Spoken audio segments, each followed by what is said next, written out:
So we have talked a lot about the physical health benefits of exercise, and in this video we will look into the most incredible mental and psychological health benefits of exercise.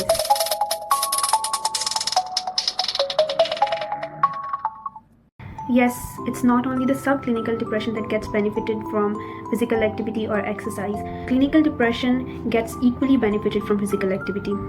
There have been a lot of research in the past years that concludes that exercise acts as a medicine for clinical depression. Now let's see how. First of all, exercise increases endorphin neurotransmitters in brain, which you know from my previous videos. It's a painkiller neurotransmitter, also included in the category of happiness neurotransmitters. It deals with physical as well as the emotional pain.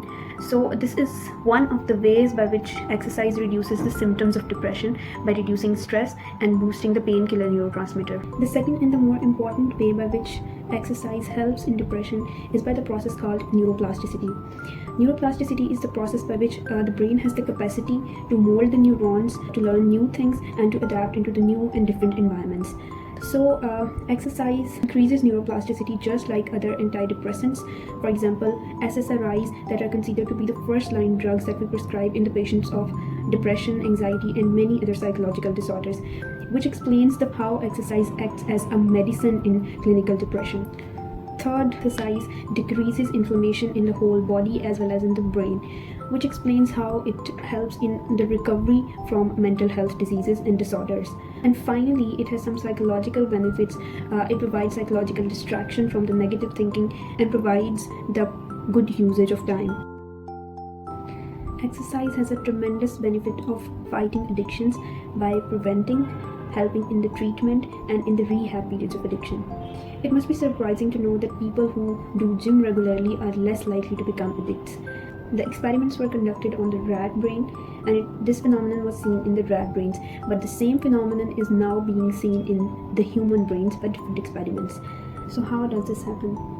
Well, when a drug addiction is in its initial period, drugs act on dopaminergic pathways by increasing dopamine in the brain's reward system, hence giving the addict a temporary happy feeling.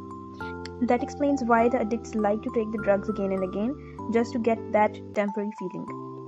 Similarly, in chronic addicts, glutaminergic pathways are stimulated, and in later stages, there are changes in the chromatin genes, which causes the relapse of addiction. Physical activity, specifically weightlifting and aerobic exercises, releases the neurotransmitters that surprisingly act on all of these three pathways, and hence reducing the cravings and in helping addictions. And last but not least, stress, which is the mother of all diseases.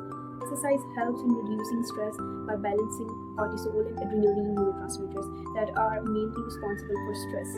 And these are also known as cortisol, specifically is also known as stress hormone.